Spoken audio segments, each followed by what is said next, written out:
بسم اللہ الرحمن الرحیم وبہ نستعین انہ خیر ناصر ومعین وصلی اللہ علی محمد وآلہ الطاہرین۔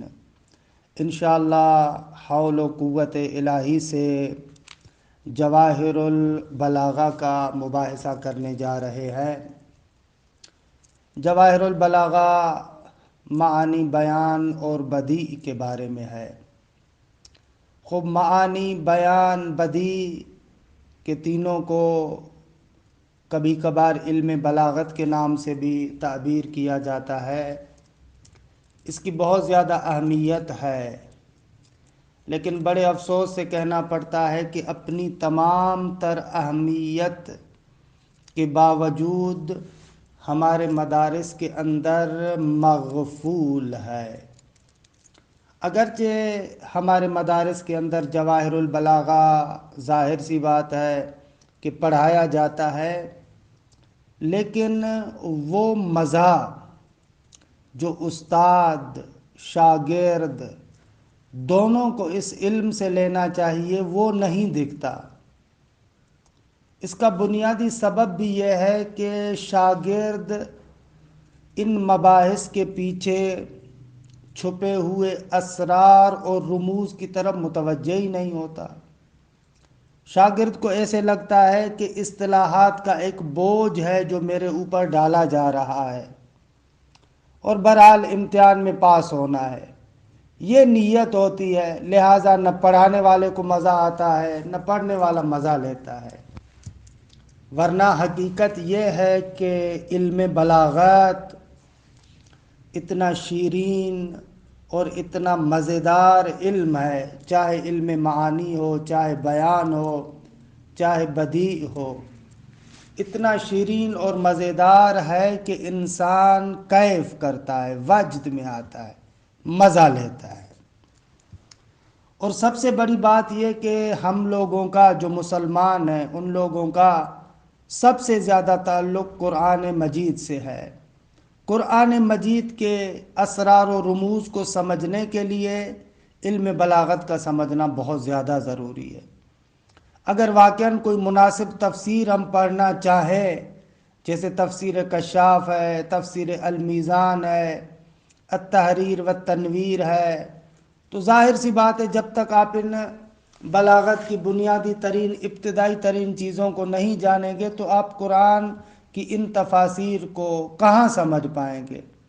ان کو نہیں سمجھ پائیں گے تو قرآن مجید کو کہاں سے سمجھ پائیں گے آپ؟ لہٰذا کوشش کریں گے ہم لوگ کہ یہ ایک ابتدائی کتاب ہے، اس کو تھوڑا سا مزے سے پڑھیں۔ مزے سے مراد ہماری یہ نہیں ہے کہ بہت زیادہ تفصیلات میں آپ کو پھنسائیں، نہ، کوشش کریں گے مختلف مباحث کی مناسبتوں سے قرآن مجید کی بعض آیات کی طرف اشارہ کرتے جائیں تاکہ مباحث کی خشکی دور ہوتی رہے۔ دوسرا نقطہ جس کی طرف میں توجہ دلاؤں کہ فصاحت و بلاغت کے بارے میں تو بہت ساری کتابیں پڑھتے تھے۔ پہلے جو معمولاً رائج تھی کتابیں ہمارے حوزے کے اندر مختصر المعانی اور مطول تھی، لیکن بہرحال طلاب کے اندر وہ حوصلہ نہیں رہا کہ مختصر اور مطول جیسی تفصیلی کتابوں کو پڑھے، تو ان کی جگہ پر جواہر البلاغہ آئی۔ اچھا، جواہر البلاغہ ایک مصر کے محقق کی لکھی ہوئی کتاب ہے کہ بہرحال جدید طرز تعلیم کو مد نظر رکھتے ہوئے انہوں نے اس کتاب کو تألیف فرمایا، اور تقریباً ہمارے حوزات کے اندر یہ کتاب رائج بھی ہو گئی۔ لیکن جیسے ہی یہ کتاب ہمارے حوزے کے اندر آئی تو حوزے کی خاصیت ہے کہ متن درسی میں بہت زیادہ دقت اور گہرائی سے کام لیا جاتا ہے۔ تو آغائے ہاشمی کہ جنہوں نے اس کتاب کو لکھا تھا، احمد ہاشمی، انہوں نے حوزوی دقت کے مطابق کتاب کو تحریر نہیں کیا تھا، لہذا حوزوی اعتبار سے بہت سارے جھول، بہت سارے انکلتو اشکال و جوابات اس کتاب پر معمولاً ہوتے رہے۔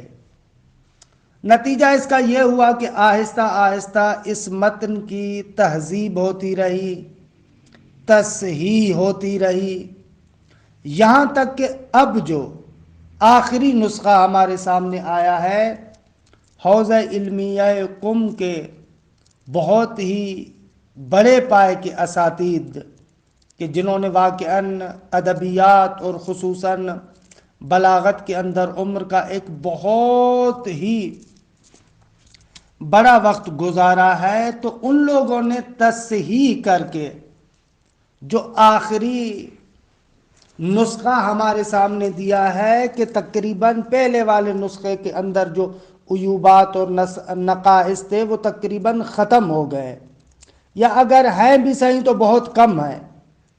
لہٰذا میں یہ جو آپ کے سامنے ابھی کتاب پڑھوں گا، جو ہم مباحثہ کریں گے، یہ آخری نسخہ ہے کہ دوستان کو بھی یہی خواہش کروں گا کہ یہ نسخہ آپ اپنے پاس مہیا کریں۔ البتہ بہت زیادہ تفاوت نہیں ہے، جو آپ لوگوں کے ہاتھوں میں ہے ظاہراً وہ بھی تصحیح شدہ ہے، لیکن یہ آخری نسخہ جو آپ کے سامنے ہے اس کے مطابق ہم اس کتاب کو پڑھیں گے۔ اور بہت زیادہ لمبی چوڑی باتیں نہیں کرتا کہ اکثر دوستان تھک جاتے ہیں کہ آپ بہت ہی لمبا درس کہتے ہیں، لہذا ہم کوشش کریں گے کہ آدھے گھنٹے کے اندر درس کو سمیٹ لیا جائے۔ بقایا جو بلاغت کے بارے میں مختلف نکات ہیں وہ درس کے ضمناً بیان کرتے رہیں گے، آغاز میں نہیں بیان کر رہا۔ بس آغاز میں ایک مقدمہ ذکر ہو رہا ہے جو کل کتاب کے لیے، یعنی معنی، بیان، بدیع تینوں کے لیے ایک مقدمہ ہے۔ خوب اس مقدمے میں فصاحت کے تعریفات سے بحث کا آغاز کرتے ہیں، پھر بلاغت کو بیان کریں گے، فصاحت کا معنی کیا ہے، بلاغت کا معنی کیا ہے۔ یہ ایک مفصل مقدمہ ہے کہ اس مقدمے کے بعد انشاءاللہ علم معانی میں داخل ہوں گے۔ پس مقدمے میں فصاحت و بلاغت کا معنی بیان کرتے ہیں۔ اچھا، بس کتاب کی طرف چلتے ہیں۔ خوب سب سے پہلے فصاحت کا معنی، ظاہر سی بات ہے کہ فصاحت لغت میں کیا ہے اور فصاحت اصطلاح میں کیا ہے، ان دونوں کا معنی کریں گے، کیونکہ معمولاً جو اصطلاحات میں ایک لفظ کو نقل کیا جاتا ہے اسی معنی لغوی کو مد نظر رکھتے ہوئے نقل کرتے ہیں۔ یعنی ایسے نہیں ہے کہ اگر کسی علم کا ماہر کوئی اصطلاح بنائے تو اپنی طرف سے لفظ کو خلق کر لے، نہ، وہی لغت کے اندر جو معمولاً الفاظ استعمال ہوتے ہیں انہی الفاظ میں سے کسی ایک لفظ کو اپنی اصطلاح کے لیے مناسب سمجھتا ہے تو ادھر نقل کرتا ہے، لہذا لغوی معنی بھی کرتے ہیں، پھر اصطلاحی معنی بھی کرتے ہیں۔ فرماتے فصاحت لغت میں بیان، ظہور اور ایک شے کے روشن اور واضح ہونے کو کہتے ہیں، کہ تین شاہدی مثال یہاں پر ذکر کرتے ہیں۔ چلے عبارت کی طرف۔ الفصاحت فی اللغہ، فرماتے ہیں فصاحت لغت میں تأتی علی معنی البیان والظہور، بیان اور ظہور ایک ہی معنی میں ہے۔ تأتی یعنی ای تستعملو، فصاحت لغت میں بیان اور ظہور کے معنی میں استعمال ہوتا ہے۔ بیان اور ظہور یعنی ایک شے کا واضح ہونا، روشن ہونا، کا قولہ تعالی، جیسے پروردگار عالم کا یہ قول، وَأَخِي هَارُونُ هُوَ أَفْصَحُ مِنِّي لِسَانًا فَأَرْسِلْهُ مَعِي، سورہ قصص کی آیت نمبر 34، کہ حضرت موسیٰ علی نبینا وآلہ وعلیہ السلام خدا کی بارگاہ میں یہ تقاضا کرتے ہیں کہ جب پروردگار عالم نے کہا کہ جاؤ جا کر فرعون تک میرے پیغام کو پہنچاؤ، تو وہاں پر حضرت موسیٰ کہتے ہیں کہ میرا بھائی ہارون وہ مجھ سے زیادہ فصیح ہے، مجھ سے زیادہ فصیح ہے، یعنی بولنے کے اعتبار سے اس کی بات مجھ سے زیادہ واضح تر ہے، زیادہ روشن ہے، لہذا اس کو بھی میرے ساتھ بھیجو۔ کہ یہاں پر افصح منی یعنی ای ابین منطقاً، بولنے کے لحاظ سے مجھ سے زیادہ فصیح ہے۔ فصیح ہے یعنی کیا؟ اس کا بیان زیادہ کھلا ہوا ہے، واضح ہے، روشن ہے۔ درست؟ اچھا، یہاں پر ایک نقطے کی طرف اشارہ کروں۔ معمولاً ہماری تاریخوں میں برادران اہل سنت کے ہاں تو بہت زیادہ، لیکن تک و تو ہماری کتابوں میں بھی آتا ہے کہ آخر مسئلہ کیا تھا جو حضرت موسیٰ فرماتے ہیں کہ ہارون مجھ سے زیادہ واضح بات کرتا ہے۔ تو معمولاً قصص الانبیاء میں وہ مشہور قصہ نقل کرتے ہیں کہ بچپن میں حضرت موسیٰ کی زبان پر کچھ آسیب آ گیا تھا، جس کی بنا پر نعوذ باللہ حضرت موسیٰ صاف نہیں بول پاتے تھے۔ یہ مشہور ہے قصہ، وہ قصہ بھی معروف ہے، آپ نے سنا ہوا ہے کہ حضرت موسیٰ ابھی چھوٹے تھے، بچے تھے، فرعون کے گھر میں تھے۔ ایک مرتبہ فرعون نے اٹھایا تو حضرت موسیٰ نے فرعون کو داڑھی سے پکڑ لیا۔ تو اب فرعون کو تو پہلے جادوگروں نے بتایا تھا کہ ایک بچہ پیدا ہوگا تیری حکومت کو تباہ کرے گا۔ پہلے تو اس کو شک تھا، اب تقریباً یقین ہو یہ تو بچہ وہی ہے کہ جو میری حکومت کو تباہ کرے گا، لہذا اس بچے کو مارنا چاہیے۔ تو جناب آسیہ جو فرعون کے گھر میں تھی، اس نے کہا کہ نہ، یہ بچہ ہے، بچے ایسے کرتے ہیں، کوئی عمدی نہیں ہے، جان بوجھ کے اس نے تمہاری داڑھی کو نہیں پکڑا۔ اس نے کہا نہ، کہ بہرحال وہ مفصل قصہ کہ پھر حضرت موسیٰ کے سامنے دو مثلاً تشت لائے گئے کہ ایک کے اندر لال تھے اور ایک کے اندر انگارے تھے۔ تو حضرت موسیٰ کو کہا گیا کہ ان میں سے کوئی اٹھاؤ، بچہ ہے۔ تو فرعون کہہ رہا تھا کہ اگر بچہ ہے تو ظاہر سی بات ہے اس کے لیے تو فرق نہیں کرے گا انگارہ اٹھا رہا ہے یا لال اٹھا رہا ہے۔ تو حضرت موسیٰ نے تو اپنا ہاتھ لالوں کی طرف بڑھایا، لیکن خدا کے حکم سے جبرائیل آئے اور حضرت موسیٰ کے ہاتھ کو انگارے کی طرف بڑھایا۔ انگارہ اٹھا کر انہوں نے جیسے ہی زبان پہ رکھا تو زبان میں لکنت پیدا ہو گئی، زبان نے آسیب دیکھا۔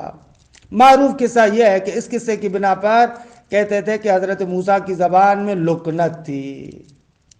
لیکن ہمارے جو محققین ہیں وہ اس قصے کو نہیں مانتے۔ کیسے ہو سکتا ہے کہ پروردگار عالم ایک نبی کو مبعوث کرے اور نعوذ باللہ وہ اپنی بات بھی صاف نہ بتا سکتا ہو؟ ہمارے کلامی کتابوں کے اندر ہے کہ نبی ظاہری اور باطنی عیوب سے منزہ ہوتا ہے، نبی کے اندر یہ عیوب نہیں ہوتے، لہذا یہ توتلا کر بات کرنے والی بات کو شیعہ متکلمین قبول نہیں کرتے۔ اچھا، تو پھر یہ کیا ہے وَأَخِي هَارُونُ هُوَ أَفْصَحُ مِنِّي لِسَانًا؟ تو اس کی مختلف توجیہات بیان کرتے ہیں۔ ایک توجیہ جو مرحوم آغا مدرس افغانی رحمۃ اللہ علیہ اپنے دروس میں بیان کرتے تھے اس مسئلے میں، وہ یہ تھی، کبھی کبھار کیا ہوتا ہے کہ ایک بندہ بات اوپر والی سطح کی کرتا ہے، بالکل جو چھوٹے لیول کے بندے ہیں شاید اس طریقے سے اس کی بات نہ سمجھ سکتے ہو۔ تو کیا ہوتا ہے، ایک اور بندہ ہوتا ہے جو ان کے چھوٹے ذہن کے مطابق بات کو بالکل نچلی سطح پر آ کر بیان کرتا ہے۔ اب یہ بھی اپنی جگہ پر ہنر ہے، مہارت ہے، ہر ایک بندے کے پاس نہیں ہوتی۔ بہت سارے بندے ہوتے ہیں باتیں بہت اچھی کرتے ہیں لیکن بہت اوپر کی کرتے ہیں۔ وہ جو ابتدائی نیچے والے بندے ہیں، ابتدائی سطح کے بندے ہیں، وہ شاید بات کو نہ سمجھ پاتے ہیں۔ بقول آغا مدرس افغانی رحمۃ اللہ علیہ کے کہ حضرت موسیٰ بھی جب بات کرتے تھے تو جو بالکل نچلی سطح کے لوگ ہیں وہ اس طریقے سے نہیں سمجھ پاتے تھے، لیکن حضرت ہارون میں یہ مہارت تھی کہ بالکل نچلی سطح والا بندہ بھی ان کی بات سمجھ لیتا تھا، اتنا نیچے آ کر بات کرتے تھے۔ تو اس اعتبار سے حضرت موسیٰ علیہ نبینا وآلہ وعلیہ السلام فرماتے ہیں کہ میرے بھائی ہارون کو میرے ساتھ بھیجو، کہ وہ اس طریقے سے بات کرتا ہے کہ وہ چھوٹے سے چھوٹا بندہ بھی سمجھ لیتا ہے۔ شاید میری بات سنگین ہو، وہ لوگ نہ سمجھ پاتے ہو، لہذا ہارون کو میرے ساتھ بھیجو۔ یہ توجیہ آغا مدرس مرحوم اپنے دروس میں بیان کرتے تھے۔ اچھا، ایک اور توجیہ جو بعض متکلمین سے میں نے یہاں پر کم میں سنی، بعض علم کلام کے ماہرین سے، جب بندہ حقیر نے یہ سوال کیا کہ ہمارا تو عقیدہ ہے کہ نبی اپنے زمانے کے تمام افراد سے صفات کمالیہ میں افضل ہوتا ہے، تو یہ کیسے حضرت موسیٰ خود فرما رہے ہیں حضرت ہارون کے لیے ہوا افصح منی؟ خب اس فصاحت میں کیسے حضرت ہارون حضرت موسیٰ سے بڑھ کر ہے؟ تو اس بیچارے نے، متکلم جو ہیں یہاں کے بہت ہی اچھے علم کلام کے ماہر ہیں، انہوں نے دو جواب دیے۔ کہا اولاً فصاحت ان صفات کمالیہ میں نہیں آتا، صحیح ہے کہ توتلانا عیب ہے، یہ حضرت موسیٰ میں نہیں تھا، حضرت موسیٰ بھی فصیح تھے، اما اس سے زیادہ فصیح تر حضرت ہارون تھے، اور یہ صفت فصاحت ان صفات کمالیہ میں نہیں آتی کہ جن کے بارے میں کہا جائے کہ نبی کو دوسروں سے افضل ہونا چاہیے، نہ۔ یہ ایک جواب انہوں نے دیا۔ دوسرا جواب جو انہوں نے دیا، اصل مسئلہ یہ تھا کہ حضرت موسیٰ علی نبینا و آلہ و علیہ السلام توحید کے معاملے میں بہت زیادہ، فارسی کی تعبیر استعمال کروں، غیرتی تھے۔ یعنی اگر کوئی بندہ شأن ربوبی میں تھوڑی سی بھی اہانت کرے تو حضرت موسیٰ پر بہت زیادہ گراں گزرتا تھا، بہت زیادہ۔ اب جانا فرعون کے پاس ہے، وہ ہتاک انسان ہے، گستاخ ہے، جو کہتا ہے انا ربکم الاعلی۔ اب ایسے بندے کے سامنے جو اتنا ہتاک ہے، اتنا گستاخ ہے، خب طبیعی ہے کہ حضرت موسیٰ سمجھتے ہیں کہ جیسے میری طبیعت ہے، مجھے بہت زیادہ غصہ آئے گا۔ اچھا، غصے میں اگر انسان بات کرے نا، اپنی بات کو بالکل صاف کر کے نہیں بیان کر سکتا، اس طریقے سے جیسے نارمل حالت میں بیان کر پاتا ہے، غصے کے عالم میں اس طریقے سے بات نہیں بیان ہو سکتی۔ اس نقطے کو مد نظر رکھتے ہوئے حضرت موسیٰ خدا کی بارگاہ میں بارگاہ میں عرض کرتے ہیں کہ خدایا، مجھے معلوم ہے وہ گستاخ ہے، وہ ہتاک ہے، وہ شان ربوبی میں اہانت کرے گا، مجھ سے برداشت نہیں ہوگا۔ کہیں ایسا نہ ہو کہ اس غصے اور غم کی وجہ سے جس طریقے سے بات کرنے کا حق ہے اس طریقے سے بات نہ کر سکوں۔ بات کروں گا لیکن کہیں ایسا نہ ہو۔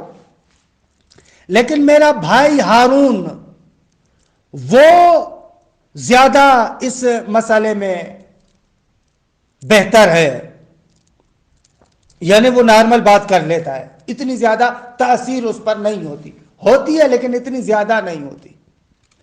دوسری توجہ اس بزرگوار نے یہ کی تھی، الایالن آیت کی مناسبت سے تھوڑا سا باہر نکل گئے، وَأَخِي هَارُونُ هُوَ أَفْصَحُ مِنِّي لِسَانًا، میرا بھائی ہارون مجھ سے زبان کے مورد میں زیادہ واضح تر ہے، فَأَرْسِلْهُ مَعِي، اس کو میرے ساتھ بھیجو۔ یہ ایک شاید ای ابین منطقاً، افصح منی یعنی ابین منی منطقاً، بولنے کے لحاظ سے مجھ سے زیادہ واضح تر گفتگو کرتا ہے۔ یقال، دوسرا شاہد، افصح الصبی فی منطقہ، عرب یہ جملہ کہتا ہے کب؟ اذا بان وظہر کلامہ، جب بچہ واقعی بولنا شروع کرے۔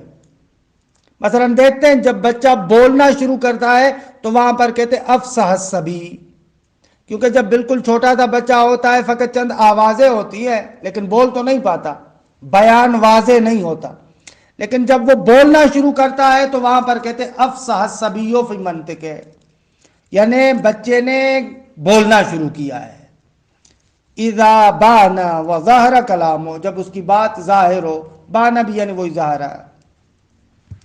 اذا یہاں پر وہی اذا تفسیریہ ہے کہ مغنی جزء اول میں گزر چکا ہے کہ ایک اذا کا استعمال تفسیریہ ہے، یہاں پر وہی اذا تفسیریہ ہے۔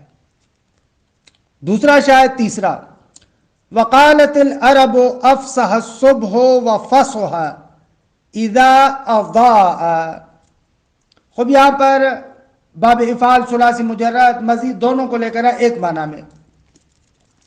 عرب کہتا ہے افصح الصبح، جب سورج طلوع کرتا ہے، روشن ہوتا ہے. صبح جب ظاہر ہوتا ہے تو وہاں پر کہا جاتا ہے افصح الصبح یا فصح الصبح، یعنی دن ظاہر ہوا، صبح ظاہر ہوا. تو ان تینوں مثالوں میں دیکھیں معنی کیا ہے؟ وہی بیان، روشن ہونا، ظاہر ہونا. خب یہ ہو گیا اس کا لغوی معنی. وَهِيَ فِي الْإِصْطِلَاحِ تَقَعُ وَصْفًا لِلْمُفْرَدِ وَلِلْكَلَامِ وَلِلْمُتَكَلِّمِ، اس طریقے سے عبارت ہے. یہ تو ہو گیا لغوی معنی. پس لغت میں فصاحت ایک شے کے ظاہر ہونے کو، ایک شے کے روشن ہونے کو کہتے ہیں. اچھا اصطلاح میں فصاحت تین چیزوں کی صفت واقع ہوتا ہے: مفرد، کلام، متکلم. البتہ ایک نقطہ سمجھ لیں، آپ لوگ منطق پڑھ چکے ہیں کہ ایک مشترک لفظی ہوتا ہے اور ایک مشترک معنوی. مشترک لفظی کا معنی یہ ہے کہ ایک لفظ کو ایک سے زیادہ معنی کے لیے وضع کیا جائے. مثلا کلمہ عین، آنکھ کو بھی کہتے ہیں. کلمہ عین بہنے والے چشمے کو بھی کہتے ہیں. کلمہ عین سونے کو بھی کہتے ہیں. عین چاندی کو بھی کہتے ہیں. اس طریقے سے عربی زبان میں کہتے ہیں کہ 70 معانی ہیں عین کے. یہ مشترک لفظی ہے. مشترک معنوی یعنی ایک ایسے مفہوم کلی اور جامع کے لیے وضع کیا جائے کہ اس کے افراد زیادہ ہوں. مثلا جیسے انسان، کلمہ انسان ایک ایسے معنی جامع کے لیے وضع کیا گیا ہے کہ جس کے افراد بہت زیادہ ہے، زید ہے، عمر ہے، بکر ہے، خالد ہے، یہ سب ہے. تو پس مشترک معنوی میں معنی ایک کلی اور جامع، افراد متعدد ہے. مشترک لفظی میں نہ اصلا لفظ مختلف معنی کے لیے وضع ہوا ہے. یہاں پر یہ جو کلمہ فصاحت تین چیزوں کی صفت استعمال ہوتا ہے، مشترک معنوی نہیں ہے، مشترک لفظی ہے. یعنی جب آپ فصاحت کو مفرد کے لیے صفت قرار دیتے ہیں وہاں پر ایک معنی ہے. جب آپ فصاحت کو کلام کے لیے صفت قرار دیتے ہیں وہاں پر دوسرا معنی ہے. جب فصاحت کو متکلم کی صفت بناتے ہیں وہاں پر تیسرا معنی ہے.